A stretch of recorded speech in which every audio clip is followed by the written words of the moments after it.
سيئات أعمالنا من يهد الله فلا مضل له ومن يضلل فلا هادي له أشهد أن لا إله إلا الله رب العالمين وأشهد أن محمدا رسول الله المبعوث رحمة للعالمين الصلاة والسلام على خاتم الأنبياء والمرسلين وعلى آله وأصحابه أجمعين أما بعد قال تعالى أعوذ بالله من الشيطان الرجيم يا أيها الذين آمنوا اتقوا الله ولتنظر نفس ما قدمت لغد واتقوا الله إن الله خبير بما تعملون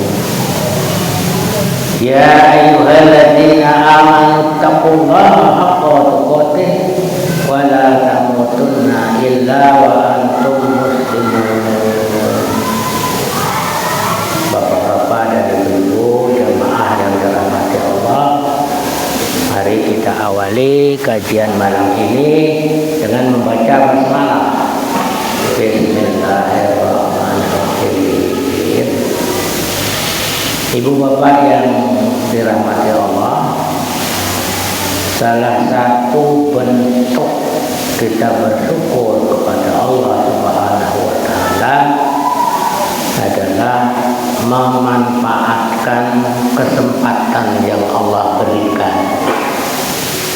Nah, ini kita sempat sehat, ada waktu dan sebagainya, maka mari kita gunakan kesempatan yang baik ini untuk saling mengingatkan, saling menasehati dan seterusnya. Hadirin, malam ini mari kita sama-sama mengingat ulang, mengingat kembali peringatan dari Allah. Nomor 1 pertama surat Ali Imran ayat 154. Surat Ali Imran ayat 154. A'udzu billahi minasyaitonir rajim. Thumma anzala 'alaikum min ba'dil ghammi amanatan nu'asan yaghsha amanatan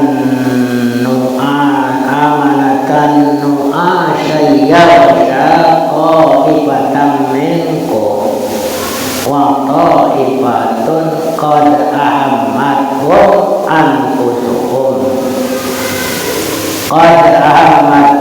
anfusuhum yadunnuna billahi ghairil haqqi dhannal jahiliyah. Kemudian setelah kamu ditimpa kesedihan, Dia menurunkan rasa aman kepada kamu berupa kantuk yang meliputi segolongan dari kamu, sedangkan segolongan lagi telah dicemaskan oleh diri mereka sendiri. Mereka menyangka yang tidak benar terhadap Allah seperti sangkaan jahiliyah. Sekali lagi Ali Imran 154. Bapak Ibu jamaah yang dirahmati Allah, ini ayat terkait berhubungan dengan peristiwa perang Uhud. Jadi terkait dengan kejadian peristiwa namanya perang Uhud. Di perang Uhud itu dan setelahnya Bapak Ibu, orang-orang beriman waktu itu terbelah menjadi dua golongan. terbelah menjadi dua kelompok.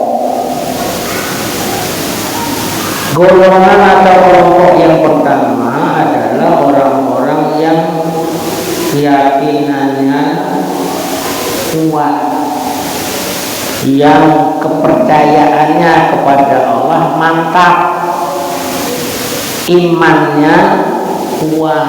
Nah, golongan ini yang oleh Allah diberi rasa aman berupa ngantuk.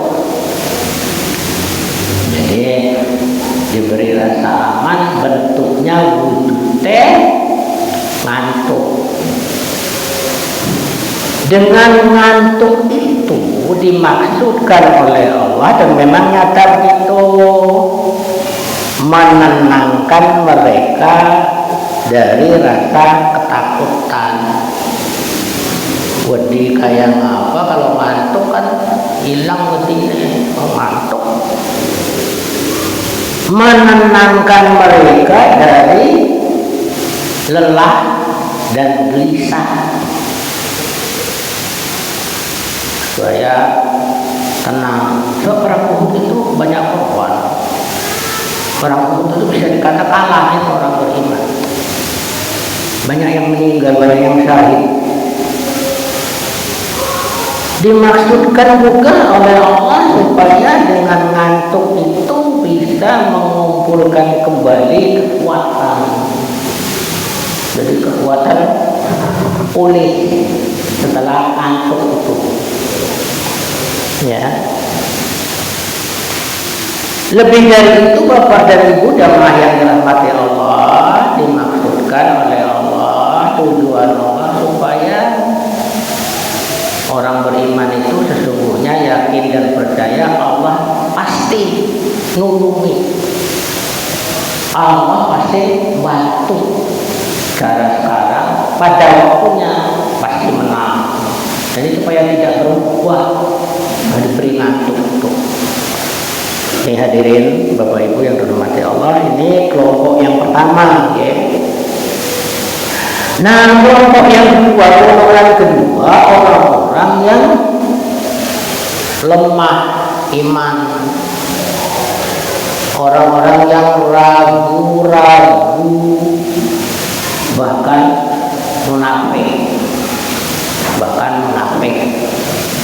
Nah, Bapak Ibu jamaah yang dirahmati Allah, orang yang imannya lemah, orang yang ragu-ragu, orang yang munafik itu semakin cemas, semakin gelisah, semakin ketakutan. Bahasa sekarang depresi, stres, ya, stres. Sampai-sampai mereka menyangka yang tidak benar tentang Allah, ya, menduga, menyangka yang tidak benar terhadap Allah, seperti sangkaan jahiliyah. Seperti sangkaan jahiliyah itu apa? Ketika itu mereka mengatakan, yo, kalau Muhammad itu Nabi itu benar, kalau Muhammad itu asli Nabi, kalau Muhammad itu bukan palsu, kenabian gak kalah mereka, orang bakal kalah mereka. Ini satu sangkaan jahiliyah.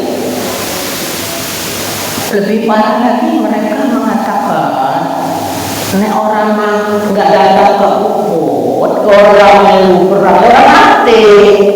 Itu sangkaan jahiliyah. Padahal mati itu ngumpet di dalam batu, yang waktu dia mati, sembunyi di dalam tempat bakar. Ya kan memang yang dia mati. Nah, ini hadirin. Nah, jadi orang-orang yang imannya lemah, orang yang ragu-ragu, termasuk di dalamnya orang yang munafik, itu menyangka yang tidak benar terhadap Allah, seperti sangkaan jahiliyah. Hadirin yang dirahmati Allah, sekarang saya mau cerita. Itu kejadian perang Uhud. Saat selesai perang Uhud itu ada beberapa perilaku, namanya perilaku jahiliyah. Ternyata Bapak Ibu jamaah yang dirahmati Allah, sekarang ada namanya jahiliyah gaya baru. Jahiliyah baru. Jadi bukan PKI saja yang ada PKI gaya baru, tapi jahiliyah juga ada, jahiliyah masa kini. Pengulangan jahiliyah zaman kuno, namun beda bentuk. Beda bentuk. Apa contohnya hadirin? Jahiliyah gaya baru yang dimaksud terkait dengan ayat ini loh, maksud saya. Terkait dengan ayat ini. Kerusakan pada pemahaman dan keyakinan terhadap ajaran Allah. Ini gaya baru itu. Jadi keyakinannya tentang Allah, pemahamannya tentang ajaran Allah, orang benar, salah, rusak. Itu jahiliyah sekarang. Saya ulangi sekali lagi, pemahamannya, keyakinannya tentang ajaran Allah, artinya tentang Islam, rusak, nggak benar. Nah ini jahiliyah gaya baru. Siapa itu mereka? Pertama ya diwakili oleh orang-orang munafik. Orang-orang munafik ya jelas.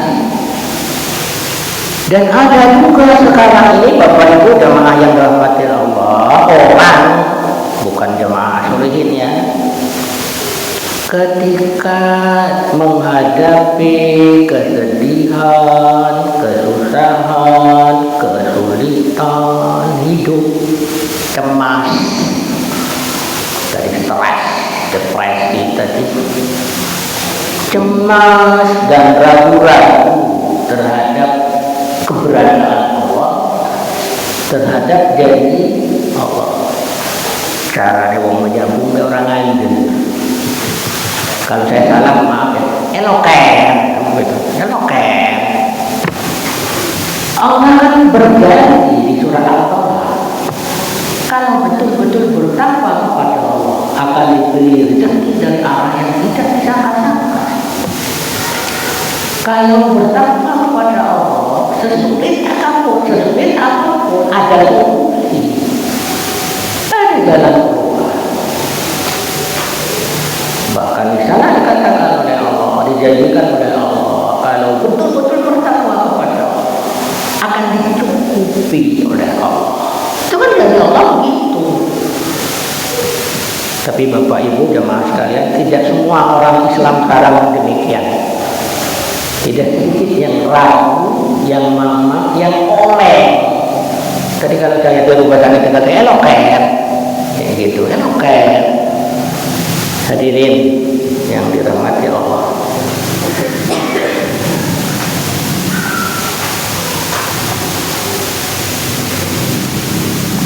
Jadi sekali lagi saya ulangi, ketika menghadapi, menjumpai, menemui suasana yang sedih banget, susah sekali, sulitnya pokoknya, ya cemas dan ragu,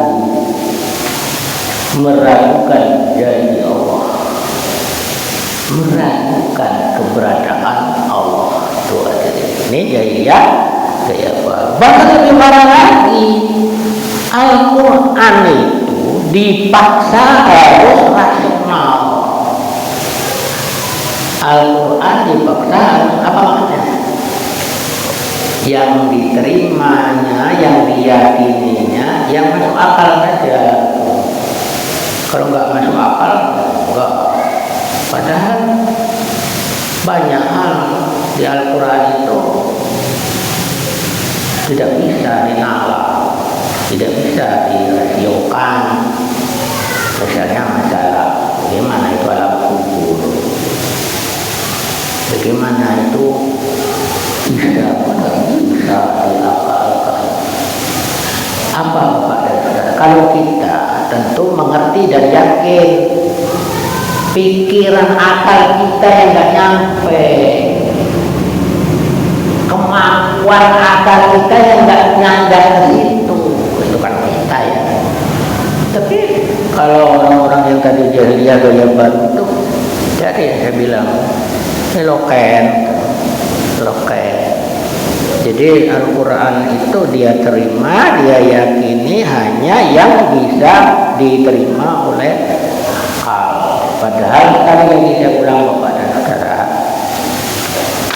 ketika ada ajaran agama kita terutama yang di Al-Quran tidak bisa dinamakan, bukan Qurannya yang palsu, bukan Qurannya yang salah, tapi memang akal kita, kemampuan berpikir kita nggak sampai, nggak bisa.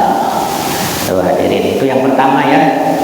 Jadi dia baru zaman sekarang ini, saya ulangi intinya, kesalahan dalam memahami ajaran Islam, kesalahan dalam memahami apa keyakinannya yang salah, itu ya, itu yang pertama.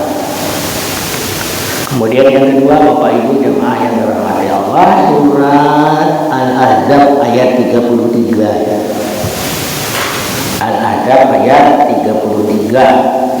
Wa qarna fi buyutikunna wa la tabarrajna tabarrujal jahiliyatil ula wa aqimna sholata wa atina zakah wa atina Allaha wa rasulahu innama yuridu Allahu yuzhiba ankum rijsa ahlal bait wa yutahhirukum tathira. Al-Ahzab 33. Dan hendaklah kamu tetap di rumahmu, dan janganlah kamu berhias dan bertingkah laku seperti orang-orang jahiliyah dahulu. Berhias yang nggak boleh itu berhias model jahiliyah, niru-niru cara jahiliyah, bukan semua bentuk berhias yang tidak boleh. Saya ulangi sekali lagi, dan hendaklah kamu tetap di rumahmu, dan janganlah kamu berhias dan bertingkah laku seperti orang-orang jahiliyah dahulu. Dan laksanakanlah sholat, tunaikanlah zakat, dan taatilah Allah dan Rasulnya. Sesungguhnya Allah bermaksud hendak menghilangkan dosa dari kamu, wahai ahlul bait, dan membersihkan kamu sebersih-bersihnya. Saya ulangi sekali lagi ya, surat Al-Ahzab ayat 33. Teks ayat ini, redaksi ayat ini, bunyi ayat ini ditujukan kepada ahlul bait.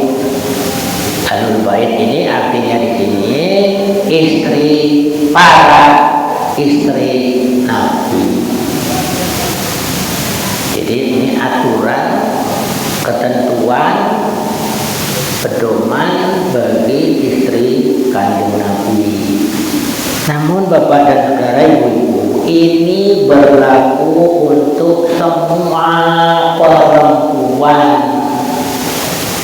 untuk semua istri, untuk semua wanita, untuk semua Ramadan dari zaman Kanjeng Nabi sampai kiamat.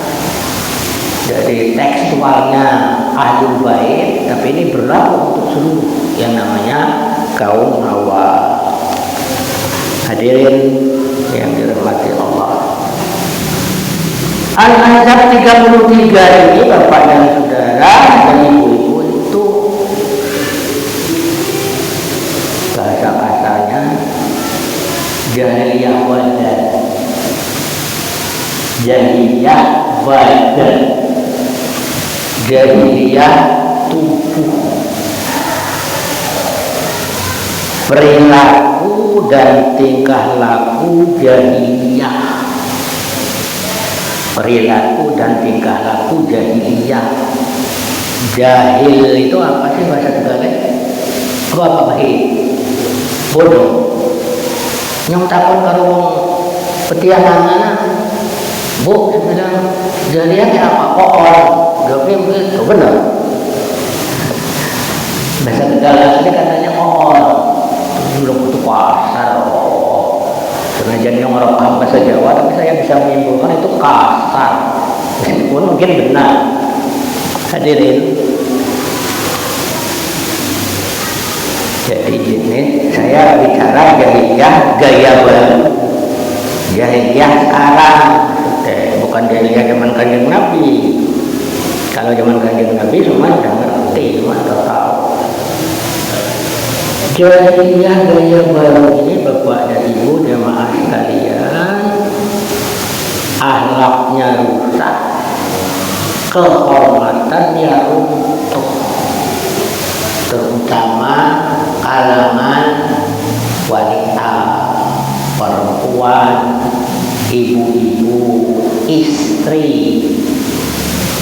Ya, akhlaknya rusak, kehormatannya runtuh. Kalau Hamka mengatakan full body jadi pameran, itu kata Hamka. Full body jadi pameran, maksudnya seluruh tubuh itu, seluruh tubuh wanita itu tanpa bisa jadi tontonan. Seluruh tubuhnya perempuan itu dipamerkan. Ini kata Hamka. Full body jadi pameran. Bapak Ibu jemaah yang dirahmati Allah, saya akan uraikan sedikit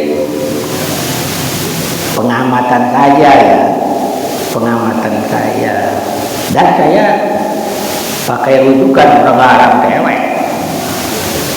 Saya pakai rujukan antara lain jahiliyah badan, jahiliyah perempuan, tingkah laku, perilaku yang tergolong jahiliyah masa kini apa? Berlenggak-lenggok berlenggak-lenggok maja memikat menggoda. Sing digoda siapa? Pak Berhi. Yang menggoda siapa? Waktu. Yang menggoda siapa? Anak. Berlenggak-lenggok, manja, memikat, menggoda. Menggoda siapa? Menggoda orang. Berkerudung, iya sih, pakai kerudung dia. Mungkin ini bukan. Pakai kerudung, iya pakai kerudung, tapi ininya dibuka. Dadanya dibuka. Saya baca teorinya. Kata semistik gue malah gawe penasaran. Tapi ini belas kata bagian menurut teori. Teori pemasaran. Hadirin yang dimuliakan Allah. Kemudian di samping berlenggak-lenggok, berkerudung tapi buka dada, bergaul bebas, bergaul dengan lanang, bukan bergaul sesama perempuan, tapi bergaul dengan laki-laki bebas, tanpa pekeu, tanpa rasa bersalah, tanpa dosa, tanpa perasaan berdosa. Juga apa? Pamer tubuh. Pamer bibir maksudnya mas. Maksudnya pamer tubuh ini apa? Pakaiannya itu sempit, sesak. Mestinya bajunya ukurannya L, tapi yang dipakai S. Lo kayak apa? Harusnya L, Senajan bahannya itu kandel tebal, tapi karena ngepres mendengkuk awal sekali lagi komputer ya, saya ini baca teori. Saya itu baca teori karena saya itu pernah jadi petugas di BKKBN, jadi belajar tentang begitu itu. Sekali lagi saya ulang. Pakai bahannya, pakai kelas jalannya, tapi sesuai sama. Jadi seluruh bentuk tubuh itu tanpa. Jauh, maaf ya, kan dia telanjang nggak menarik kok. Arti apa yang ada layar gue rupanya rada nireng-nireng sore kan gitu. Tapi kalau dengan dibungkus pakaian tadi dengan bentuk tubuh yang nampak malah lebih memikat, lebih menarik gitu. Maaf ya, lebih merasa bagi lanang hidup belah lebih terasa dengan lekukan tubuh yang tampak ditutupi. Nah, jadi ini pamer lekukan tubuh karena bajunya, pakaiannya sempit sesek apa maning tipis. Wong sing kandel bae kaya apa maning tipis. Lagi sholat kelingan boy, si Siti mah kelingnya Siti. Ya, kemudian make itu bacanya make up, bahasa Jawa make up. Make up-nya tebal, make up-nya tebal. Saya kadang-kadang dengar obrolan orang minor, ya minor apa minor. Make up-nya tebal banget. Nah, ini hadirin, pangapunten ya, maaf ya. Aslinya mereka irung mas tadong. Tapi make up apa bedaknya larang kayak putih padahal ireng aslinya lupune wis keriput wis lagi tapi bedaknya aduh kayak umur 15 tahun kayak umur 15 tahun. Ini hadirin ya, make up yang berlebihan. Begitu juga suara. Maka kan ada suara wanita itu aurat. Suara wanita bisa dengan suara itu bisa mudah. Ya, suara dibikin sedemikian rupa. Suara yang lanang kalau suara yang kesekin. Gitu. Ya, jadi suara kalau bahasa saya itu mendayu-dayu. Itu mendayu itu bahasa saya, kan Tegal apa mendayu-dayu? Mendayu-dayu apa bahasa Tegal apa? Bahasa saya itu mendayu-dayu. Jangan kayak yang ada lagu-lagu namanya basah-basah itu. Ingat Mas, kamu tahu? Itu kan ada ya lagu-lagu yang basah-basah itu. Jadi maaf hadirin yang dimuliakan Allah, suaranya kaum perempuan itu bisa juga menjadi bagian dari namanya jahiliyah modern, jahiliyah masa kini, jahiliyah gaya baru. Kalau suara itu apa ya, dimanfaatkan, digunakan untuk hal-hal yang maksiat. Suara. Demikian pula jahiliyah gaya baru disebut dengan apa? Emansipasi kebablasan. Emansipasi kebablasan, kelewatan, melampaui batas. Bapak Ibu jamaah yang dirahmati Allah, emansipasi itu memang sangat agung ya, diperlukan, dan itu perjuangannya lama. Tapi juga kalau kebablasan ya rapi, tidak bagus. Dan termasuk yang saya sebut tadi, jahiliyah abad ke-20, jahiliyah gaya baru, jahiliyah masa kini. Apa sih maksudnya? Anak waktu berkarir ya boleh, bekerja ya boleh, keluar rumah ya boleh, asal ikut aturan.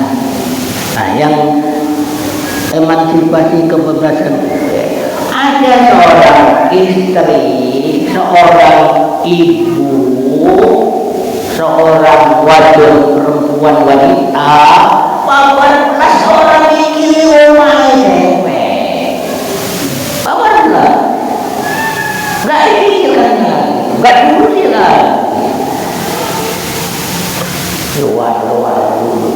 Ini namanya emansipasi kebablasan.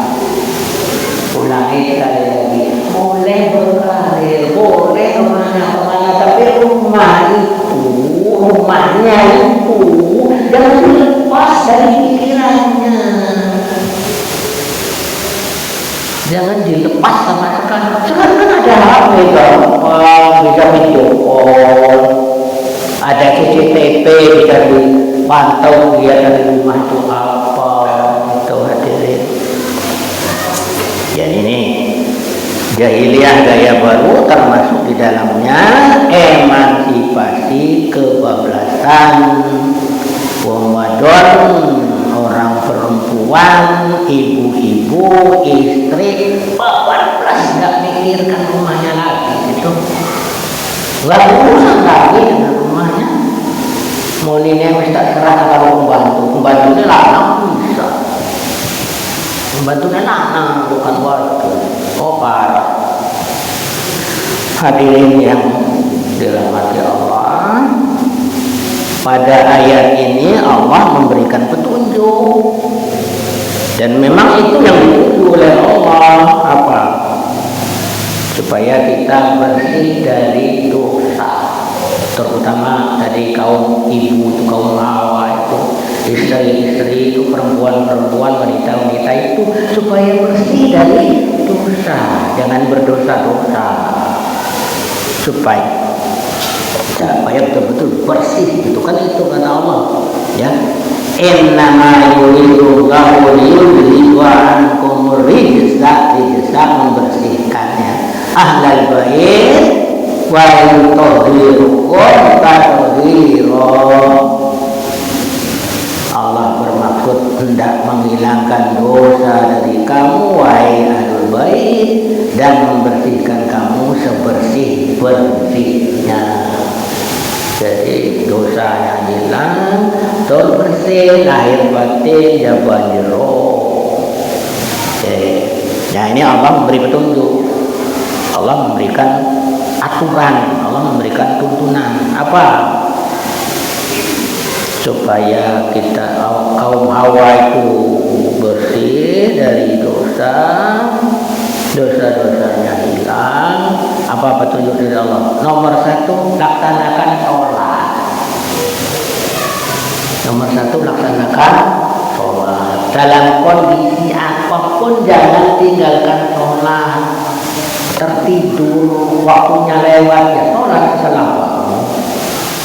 Lupa, kerjakan setelah ingat. Semaput, koma, ya setelah siuman. Nah, pokoknya nggak bisa berdiri, duduk. Tapi kalau bisa berdiri dan duduk tidak sah. Nah, salah satu syarat sholat itu berdiri jika mampu berdiri lewat duduk, ya tidak sah. Kecuali memang tidak mampu berdiri, itu hadirin. Jadi pertama, laksanakan sholat. Yang kedua, tunaikan zakat, terutama zakat fitrah. Kalau zakat mal ada ketentuan haul 1 tahun, nisab batas minimal itu zakat. Tapi zakat fitrah mau akan berapa? Tunaikan zakat. Yang ketiga, taat kepada Allah dan Rasulnya. Patuhi, ikuti, laksanakan aturan Allah dan Rasul. Itu yang ketiga, taati Allah dan Rasulnya. Yang keempat, Bapak Ibu jemaah yang dirahmati, yang dimuliakan Allah, supaya ibu-ibu, para istri, wanita dan perempuan itu hilang dosanya, bersih dosanya, dan bersih lahir batin, jadikan rumah itu singgasana. Singgasananya wong wadon, singgasananya istri, singgasananya ibu-ibu adalah rumah. Singgasana itu apa sih bahasa Jawa? Bahasa Tegal ya?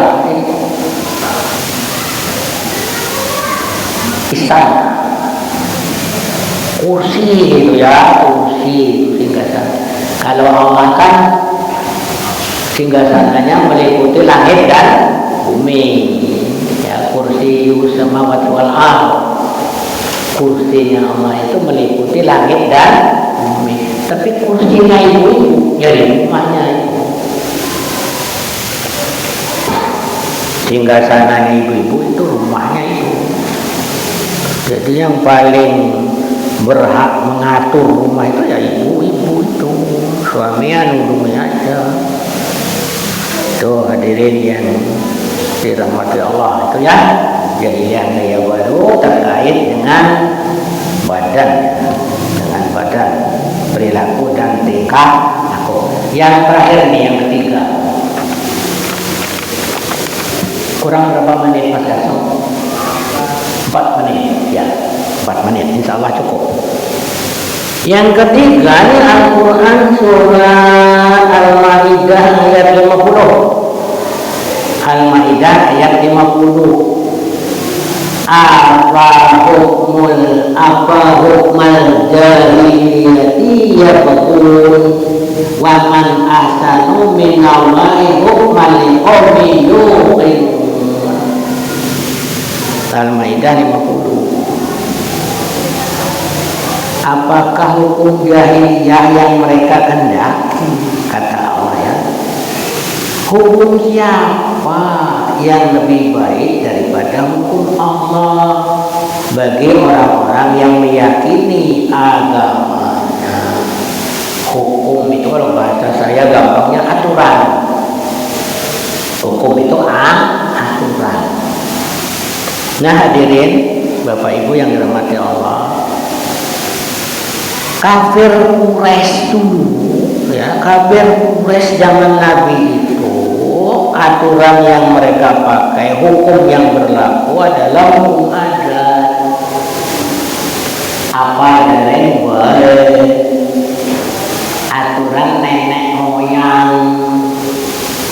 Nah aturan nenek moyang itu hukum rimba, kuat-kuatan. Yang kuat itu yang benar, hukum rimba. Maka dulu ada namanya budak, ada namanya budak. Budak itu manusia kan, budak itu orang kan. Cuma budak itu kan tidak merdeka, maka ada hukum memerdekakan budak. Yang namanya budak itu kan milik majikan, ya milik tuannya, dan bisa dijual-belikan. Budak itu bisa dijual-belikan. Saya misalnya majikan punya budak perempuan 5, itu boleh saya pakai kalau dia belum dinikahkan sama orang lain. Itu zaman perbudakan, budak ya. Jadi sekali lagi saya ulang, ada budak itu ya karena hukum nenek moyang itu tadi, karena hukum rimba itu kuat-kuatan. Bapak Ibu yang dirahmati Allah, zaman Quraisy, kafir Quraisy itu kalau lahir anak perempuan dikubur itu sebab memalukan. Cara yang Tegal apos itu zaman jahiliyah Quraisy itu. Hadirin yang dihormati, jahiliyah gaya baru ya, jahiliyah masa kini terkait dengan hukum ini apa? Saya akan uraikan sedikit. Minta tambah sedikit ya, biar rampung. Sekarang Bapak Ibu yang menentukan halal dan haram itu manusia. Putusan parlemen, suara mayoritas, suara terbanyak itu yang menentukan halal haram, boleh apa tidak boleh. Hadirin, sekarang orang berzina, suka dengan suka masuk. Kecuali kan mau berkosa, suka sama suka pada enak gitu.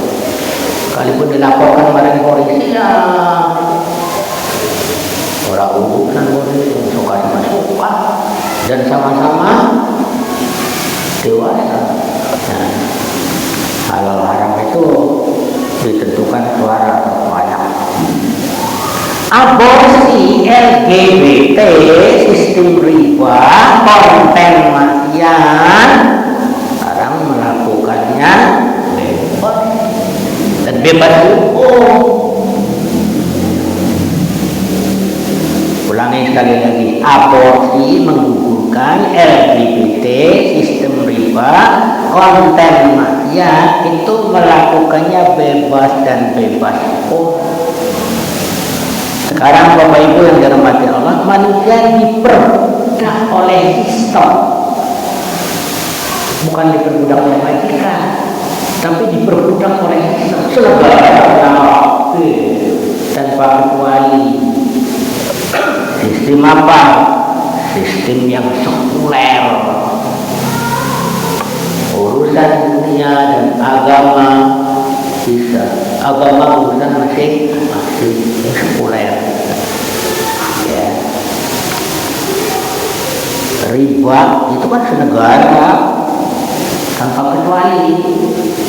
Bank konvensional, bank yang menggunakan sistem bunga juga menurut MUI, Majelis Hakim Muhammadiyah.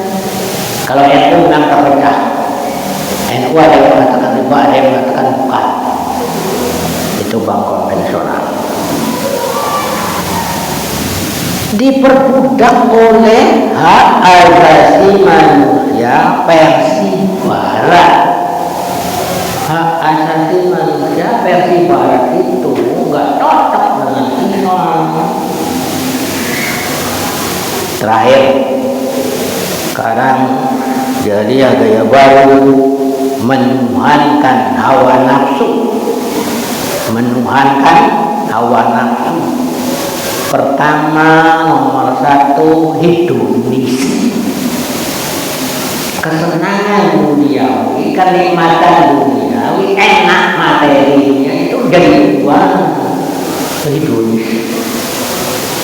Sekarang ada orang-orang bilang, selama aku bahagia, terserah gue mau hidup bagaimana. Nah, itu kan orang ngomong begitu kan. Selama saya bahagia ya karena pengen. Nah, ini juga ini apa namanya? Jahiliyah gaya baru.